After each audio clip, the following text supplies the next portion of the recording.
2, 3, 4.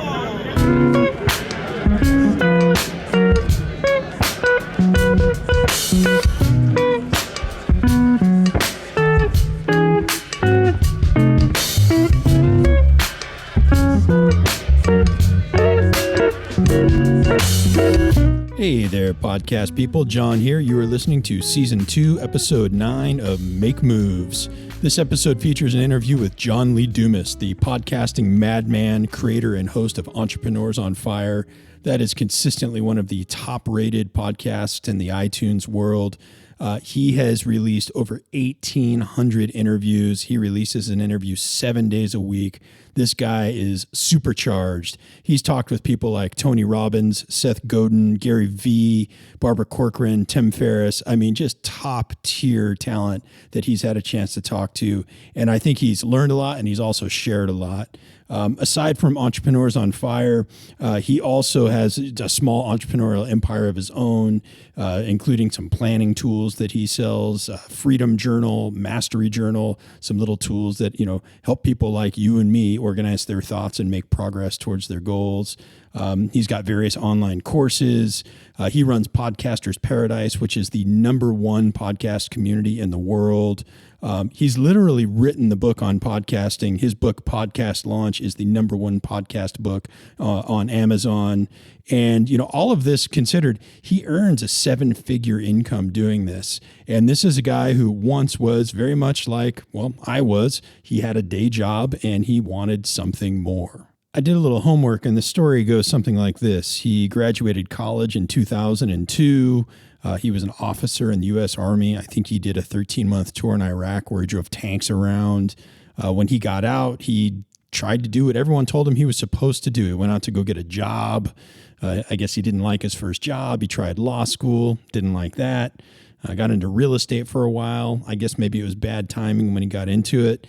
And I think, if I'm remembering correct, he spent a lot of time in traffic driving around California while doing real estate, and he had to fill his time in the car doing something. So he started listening to podcasts.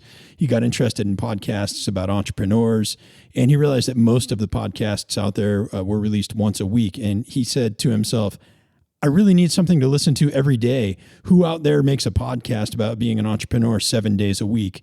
And you couldn't find anyone who did it. So he did it. And that's how Entrepreneurs on Fire was launched, and he has never looked back since. As you listen along to this episode, you're going to notice that it's formatted a little bit different than most of the Make Moves episodes. And that's because John Lee Dumas is an incredibly busy guy. It was very difficult to schedule a long block of time to interview him. Ultimately, I only had 15 minutes to ask him questions. So I thought really hard about him. I made him count. And what you hear during his interview are some very succinct answers to the best questions I could come up with. So I'm going to get out of the way here. I'm going to let you turn on your ears. I'm going to turn off my mic for a minute. And I hope you enjoy this episode. I'm going to check in with you after his 15-minute segment, play a little bit of music, and I've got a little treat for you, a little informational session about how I started a podcast and maybe some guidance or helpful insights for you if you're curious about podcasting. Okay, keep on listening. Hey, John Lee Dumas, thanks for coming on Make Moves. John Hammond, I am fired up to be here, brother. I'm so pumped. Hey, I know we have limited time, but I want to start with a thank you and a compliment. First, the information and materials that you have put out on the internet to help podcasters like me get started is one of the only reasons that Make Moves is up and running. So thank you. And also, as I was digging through your website, I was really impressed. It was so classy how you had information about yourself, but you also profiled your team. And I just thought that was classy. I wanted to let you know. Anyway, I'm going to jump into questions because I'm really curious what you have to say. Are you good to go? Yeah. Excellent. All right. So you started Entrepreneurs on Fire from nothing. You turned it into a top podcast. You grew it into this Fire Nation community. It's extremely successful. I'm wondering, what even made you think it was possible? I don't know if I actually knew that it was going to be possible. I just knew that I wanted a show that didn't exist. And, I was that person that was looking for the content on, how to become an entrepreneur, what different ideas could be, and how you can actually make things happen. And I wanted it on a daily basis. And, when I went to look for that show, it didn't exist. And I said, man, I can either whine about it or I can actually, buck up and create it. And I don't know if anybody's going to listen. I don't know if anybody's going to care. But if I can get a couple other people who are like me that want a daily show, then maybe I can build a little momentum. And I filled that need, and there's obviously quite a desire for a daily show that was interviewing inspiring entrepreneurs, and the rest is history. So, yeah, there's obviously a need that's shown by your downloads. So, when you were starting this, it sounds like you didn't even really understand the magnitude of what you were trying to accomplish. I mean, now you've got, products and courses and all kinds of stuff. Did you have any idea any of that was in the cards, or did you just start at step one? I just started at step one. I definitely had big aspirations. I wanted this to become the thing that I did. I wanted this to turn into a business, whether that meant $3,000 a month, which is a revenue dollar amount that I probably could have created a lifestyle around, albeit, not a crazy lifestyle, but, a very frugal lifestyle around. That would have been great. And just kind of seeing how it started there and then kind of grew from that point made me realize that, hey, this game is all about step by step, because if you try to look too far ahead, you're just going to completely misjudge what the future is going to hold, because it's changing so quickly. So, I knew what I wanted to do. Step one, I knew vaguely what I wanted this to turn into, which was something that inspired, potentially millions of people around the world. But I just wanted to kind of put those blinders on, take one step at a time, and make things happen. That's great. So, you weren't always doing this. At one point, you had sort of a normal grind life. You had a day job, and then you transitioned into this dream life, I think. I'm assuming this is what you always wanted to do. Did you have, positive incremental results to fuel your optimism when you were digging into this, or was it just tenacity and a leap of faith that got you here?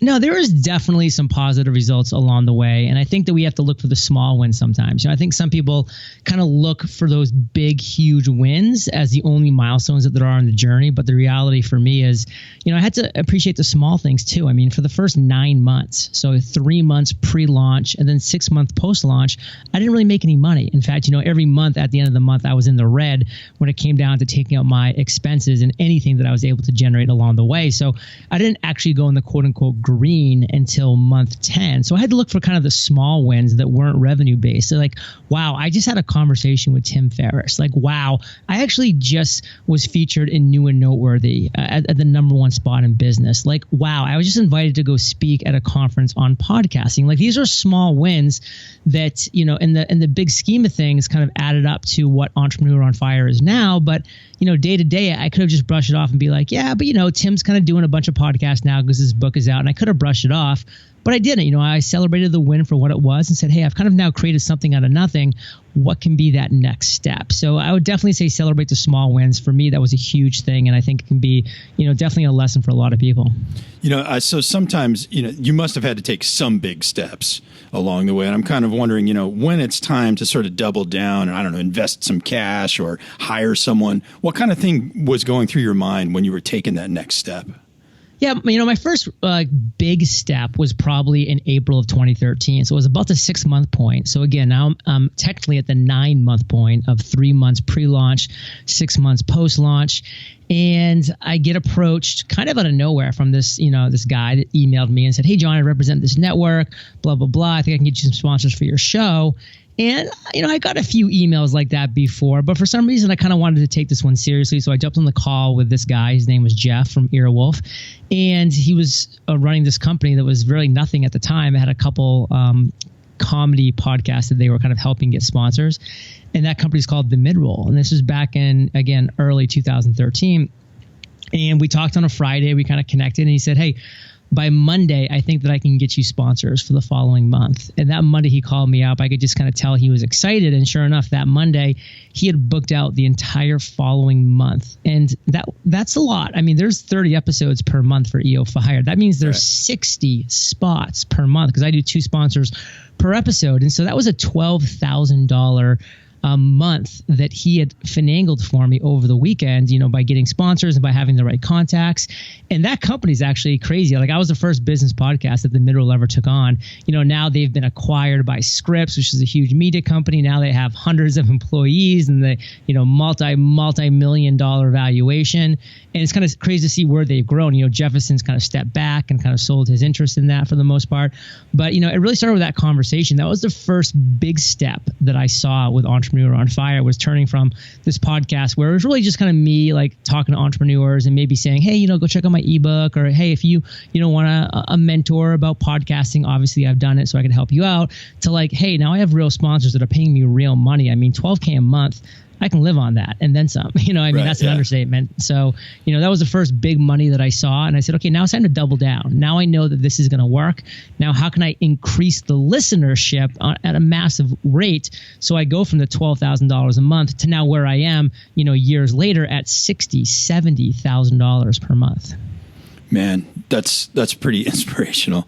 But you did it step by step, and you took the risks and you doubled down when it was time. So yeah, and let me actually just clarify real quick, because I should have, but that's 60 to 70K per month sponsorship revenue alone. That's just one of what is now over 13 revenue streams that we have, where we are consistently generating 150, 250. Sometimes, we've had big months of $500,000 per month. So that's just sponsorship revenue alone that we've grown from, the early days of nothing to 12K to 50, to 40K to 60K to 75K and above. Wow. Well, you mentioned that, you did it. Yeah, you did. And I don't know if you still do, but you've had a role as a coach and a mentor. And I know you work with a lot of people to actively help them chase their dreams. I know that you contribute technical knowledge, because I've benefited from, learning some of your technical knowledge, but you also seem to have this ability to key into what excites people. And I was kind of wondering, sort of a two-part question, how do you key into what's exciting people? And at some point, have you figured out any tricks to help people believe in themselves enough to make an investment in themselves?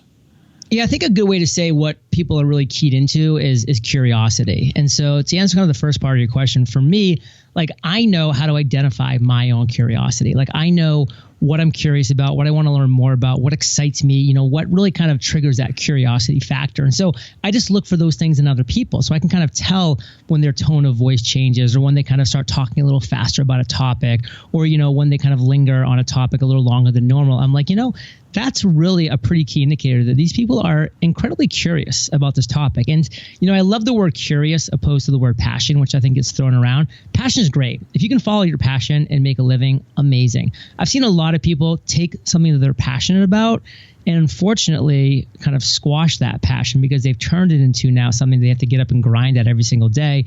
And it kind of burns out that flame, so to speak. And for me, I'm like, what am I curious about? Like, what do I really enjoy learning about, where, if I go on a run and I can kind of get lost in this topic because that topic is curious to me, and I can kind of pick that up with other people. And when I do pick that up with other people, I say, okay, let's really dive deep here, because there's something here. And I think if we kind of go 4, 5, 6 levels deep, we're going to uncover some gold. Yeah. And so, like, what is the thing that you help these people see to help them say, look, it's time to invest in yourself? Yeah, I think it's interesting. It's, it kind of goes to the Simon Sinek. Because everybody's afraid to do it. Yeah, everybody's afraid to do it. It's something that is just a natural, innate human fear of, being ostracized by the tribe, of leaping and not having a parachute for your way down. Like, it's just an absolute fear that we all have. And, so for me, when it comes to like actually getting to the core of what it is, it's what's that why? And a lot of people are just always like, oh, I want to spend more time with my kids. I want to, and I'm like, listen, I get it. Like, you're a parent, you want to spend more time with your kids. Like, we've heard it before, and I know it's true, but let's go deeper than that. Like, why do you want to spend more time with your kids? Oh, because they're growing up so fast. Okay, but like, why do you want to spend more time with your kids? And like, you kind of keep digging under that very obvious, robotic answer that every parent that's ever existed says.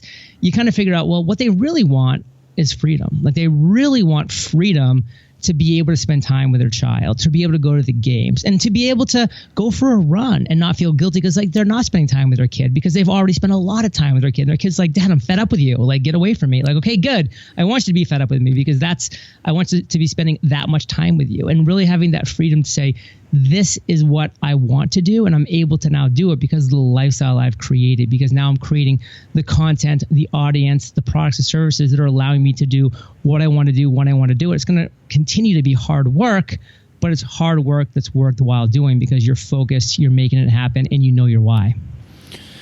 So as a creative risk taker and an entrepreneur, you pretty much by definition have to encounter risk. And I'm sure you have too. And I'm wondering, by the way, I always say I'm curious, and I hear myself saying it way too often, but it's a problem. Better than I'm passionate. Yeah, I have irretrievable curiosity. At some point in all of this risk, I'm wondering, what do you feel like as a risk for you now? I mean, in a lot of ways you've succeeded, but what feels like a risk, and how do you manage or ignore risks at this point? Yeah, it's interesting because I will say, with the success that I've had, both financially and with my business, I have kind of reached a point now where I say, I'm here. Like, I've arrived with financial security, with location independence, with real lifestyle design. And I definitely consider myself very fortunate, and I don't take that for granted. So now I say, what is that next path that I can take? Like, what's that next risk that I can take? Not like I'm just trying to risk it all in one roll of the die, but like, what can I do where I'm going to be spending the majority of my time, energy, and effort, maybe exploring something either deeper, whether that be going deeper with Entrepreneur on Fire, or maybe it's a little bit of a shift in saying, hey, should I now maybe focus on another project in life, whether that be travel or health and fitness and wellness, or whatever that might be that just kind of really kind of gets me excited and gets me fired up. And so that's kind of where I'm at right now with my life and my transition, saying, which path do I want to take to dedicate the one resource I can never get back? And that's my time. So that's why I really think a lot before I commit to something. Because when I commit to something, I want to go all in, because I realized that's why I won with Entrepreneur on Fire, because I went all in. So if I want to keep winning with Entrepreneur on Fire, it's because I'm either going to stay all in, or I'm going to win at something else because I'm shifting and going all in there. So I really believe in those words, all in. Like, if you can really just make that happen, then your chances of success have just skyrocketed.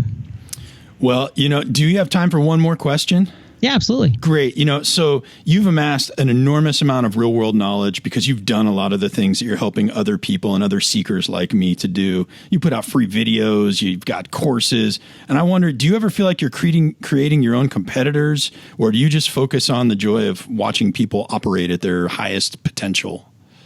I think that's an important question, and I'm really glad that we are ending on this, because I think there's really two ways you can live and operate in this world, and that's either with a mindset of abundance or a mindset of scarcity. I was able to achieve success with podcasting, and I could say, you know what? I'm going to have this mindset of scarcity, because if I teach other people how to podcast, they might become better than me, and they might take my listeners, and they might do a better show, and then I'm going to have less listeners, less sponsorship revenue, XYZ.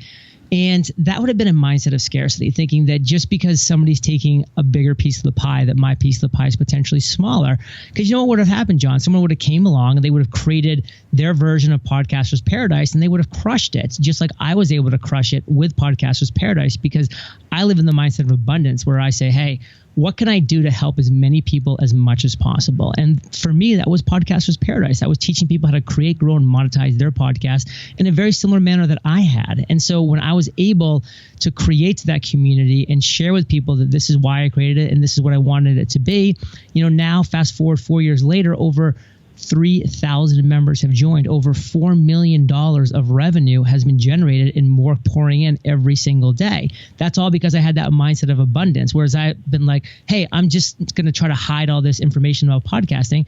It wouldn't have worked. Somebody else would have come along and created something amazing, and people would have flocked to that, rightfully so. And then I would have lost. So the mindset of abundance, in my opinion, is the only way to win in this world. JLD, these have been some great answers to questions. I appreciate your time. I look to follow up with you in the future. Take good care of yourself. Be well. Thanks, John. Appreciate it. Yeah. I write my life on a page. Words turn to pictures you relate to. Spit flows in a take or two. Pay dues like library books. It's overdue. What's the point? If all of your points avoid the truth. So therefore these cats couldn't make it if I helped them. Trust back in the day there's a couple I tried to help, son. And I ain't naming names, no, I'm living in the past. Just because I wanna get paid don't mean I'm living for the cash. At last, critics feel me though they flipping they lid. I got meeting their words like alphabetical Cheerios for kids and shit. I keep it moving, you won't catch me at a rest stop. I leave my pen overworked like little kids in sweatshops. Why the test pops, the street get deep. Walk the walk, if you talk, can't stop to rest your feet. Ask them, I keep a crackin' regardless of y'all think. As I walk this path, I'll leave a trail of ink. Word. See my crew, man, we out to make moves. Fuck all the dumb shit, we been paying dues. Like, yeah, I'ma do me, so do you. I'ma do me, so do you, yeah. See, I'm always getting high, feel the vibe. See the haters on the side, chillin' with an awkward eye. Like, yeah, I'ma do me, so do you. I'ma do me, so do you.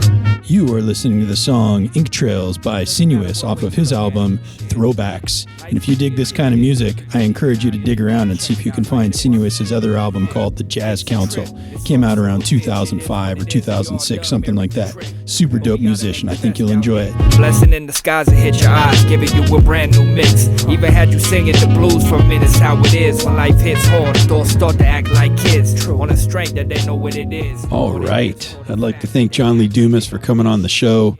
You know, his time is really valuable, and I'm just flattered and honored that he would come on Make Moves to chat with all of us so we could learn from what he's got to offer. You know, he put out a ton of materials on the internet to help podcasters like me get started, and I'm really grateful for that. And what I'd like to do right now is pay some of that forward because I've learned so much from him. Maybe I can share something here with you that would be helpful. So if you're interested in podcasting, let me answer a couple of questions and point you in the right directions. A lot of people have reached out to me since I've started. They all ask the same questions and they all basically need the same information. So here's my best attempt at sharing that in a streamlined fashion. You can also check on the MakeMovesWithJohn.com website and look for the blog post for this particular episode, and I'll make sure to list any recommendations that I make with easy links so you can find exactly what I'm talking about. So the first question that usually comes up, people say, is it hard to learn how to podcast? And the short answer is no, not really. If you are capable of watching videos and reading, all the information in the world is out there and you just have to sort of chip away at it. You can do it. It's not impossible. If I can do it, you can do it. People regularly ask me, how much time goes into a podcast? And I guess the real answer is it depends. For me, I average 8 hours for every single episode. I could probably do it in way less. I have to admit, I'm a little fanatical about some editing and some audio things that I do. But for me, it's about 8 hours. It usually takes about an hour to arrange an interview. It takes about an hour to record an interview. Usually a couple of hours to edit and put a show together. Then there's a couple hours to promote the show on social media and whatnot. And then I usually spend a couple of hours fielding feedback after an episode is launched, and I share that feedback with guests, and I interface with people on social media. People often ask me, how much do I need to spend? And I guess if money's no object, spend as much as you want. There's a lot of cool stuff out there. There's no shortage of fun gear. But, my goal was to wind up with a good sounding professional level podcast. And I needed whatever it was that I bought to be mobile enough so that I could record in the wild and accommodate the fact that I don't have a permanent studio set up. So my philosophy was to build using what I had and spend as little as possible. And, I'll give you sort of the short answer. I thought that it really took about a $250 upfront investment in some basic gear. And usually for me, it's about $25 a month in recurring charges. And that's what it takes me to keep my podcast up and going. I think the monthly costs might go up a little bit as the audience grows and I improve my website, but really it's not that much. Is that a lot of money? I don't know. That's about as much as an inexpensive guitar or an expensive bar tab. And if you think about it, someone like me is able to put together a show that is downloaded in close to 50 countries around the globe with, I think, pretty darn good results. So, I don't think that's a huge investment considering the amount of reach that you can have with a podcast. So, for a couple of $100, this is how I thought about it. I started with the computer that I already had, which was a Mac laptop. I used the software that was already on it. That was GarageBand. And I had an iPhone. So those were some tools that I didn't have to buy because I already had them. If you're in the PC world, there's plenty of software out there that's free. Audacity is a really common one. And, I think even PCs are a little less expensive than Macs. But if you just have those core pieces in your life, some type of a mobile phone and a laptop, you're going to need a couple of bits of gear. You're going to need a microphone. I spent $60 on an Audio-Technica ATR 2100 microphone. It plugs right into my laptop. Thing's amazing. I found everything about that mic to completely exceed my expectations, except the mic stand that it came with. I didn't find that to be particularly useful, so I spent $12.50 on a newer swing arm mic stand. I mean, it was really just not so expensive, and it clips onto pretty much any desk surface you can come up with. Yes, I think you need to buy a pop filter, one of those foam things that goes on the end of your microphone. It costs $2.95. Why wouldn't you? And for me, I started out doing Skype interviews, so I spent $29.95 on this stuff, this software called Ecamm Call Recorder for Skype. I can't even believe how amazing that product was for the price point. I mean, it records all the audio and or video that you want. And I also invested about $100 in headphones. I happened to buy Audio-Technica headphones, but I think any headphones with a padded ear plate would probably do just fine. They range between $50 and $100. I do think that you would probably want to make sure that you have padded headphones because you're going to be wearing them a lot. You could probably pull it off with $9 earbuds or cheap headphones, but there is amount of actual just physical comfort of wearing quality headphones. I like the Audio-Technica because they give a nice flat response. You're not paying for designer elements like color or pretty shapes like you would on maybe Beats or something like that. Just a straightforward flat response headphone helps you know exactly what you're doing when you're recording. I also then realized that I wanted to go out in the field, so I spent another, a couple of $100 after the fact. I bought some different microphones that plug into my iPhone. I'm a fan of the Shure MV88. It's just digital, goes right into your iPhone. Just ridiculous results. And I also bought a couple of Rode SmartLav Plus mics, which plug right into my iPhone for when I'm doing interviews. I can just clip a microphone onto my shirt and a microphone onto my guest shirt, and we're off to the races. Those are about $75 a piece. Really not a super significant investment considering that we're getting really high quality results for under a couple of $100 all in. I mean, that's not to say that you have to spend a couple of $100 getting your studio put together. There's a really cool app for iPhones called Boss Jock. I think it's about $10. You can use that in conjunction with a pair of $9 earbuds, and you can use the inline mic on your $9 earbuds, or you can, buy about a $25 economy mic for your iPhone.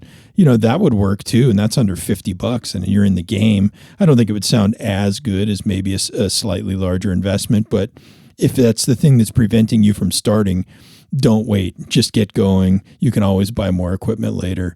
But I do think for me personally, a couple of $100, give or take, was about the right price point to build a reasonable studio. Once you get over the hurdle of building your studio, really all you have to think about then is doing your podcast. You need to record it, edit it, and distribute it, and then market it. I won't comment too much on marketing because I think there's way better sources of information than me, but you're free to swing by my Make Moves with John social media channels and see what I do. It's not rocket science. There's plenty of free resources out there to tell you how to do it.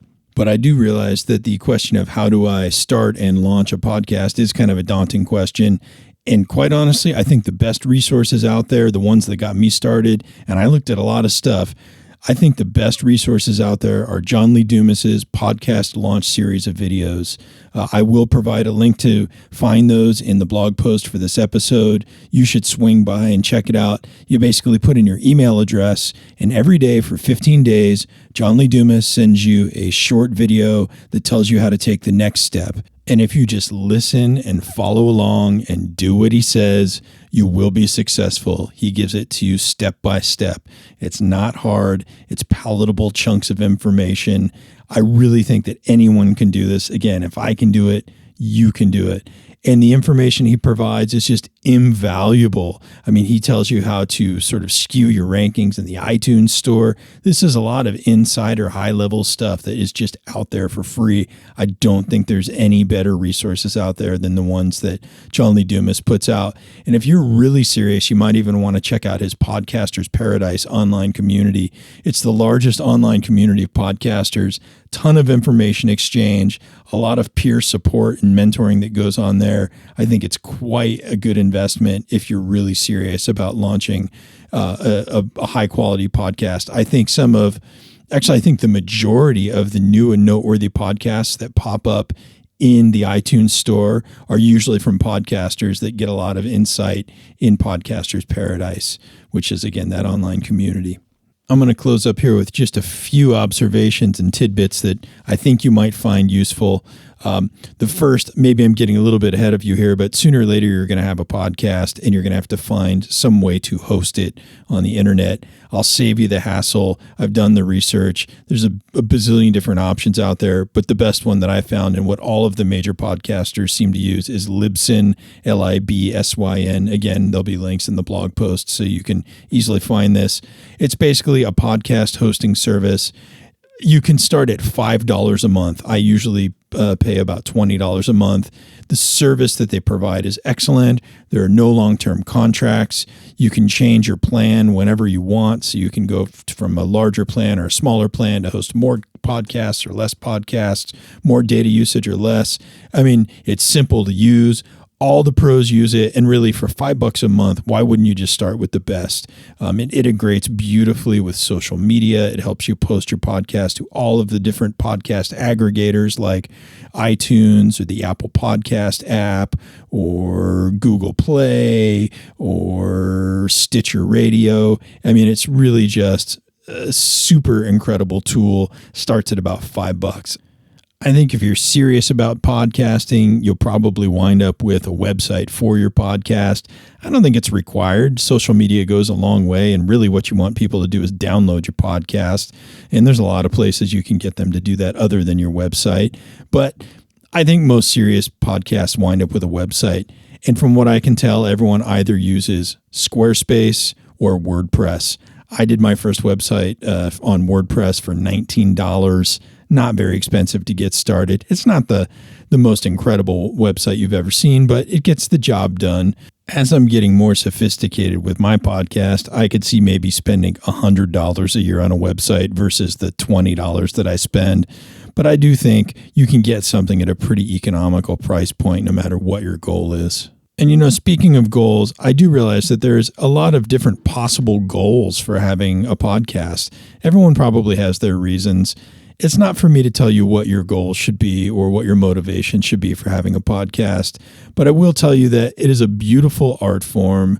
It's the Wild West. There really aren't any rules about how it has to be done. There are some best practices and some good ways to guarantee better rankings and better download rates. And really, that's why I think you should follow John Lee Dumas's podcast launch series of videos, because you'll learn all of that stuff. But even if you break the rules, it's a very fulfilling thing to embark on, and I think it can bring you lots of joy. It has certainly brought me lots of joy, and it has made my life a whole lot more complete. And really, a couple of years ago, it didn't exist. It's been all gravy. All I had to do was take the leap, spend a few bucks, and get started. So if you're out there toying with the idea, I hope you will consider it seriously. Not for me, mostly for you.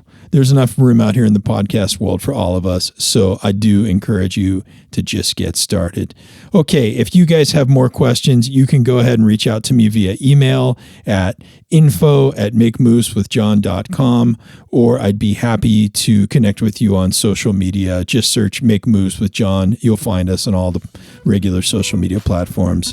Okay, looking forward to releasing a new episode soon. Until then, take good care of yourselves, go out there and make moves.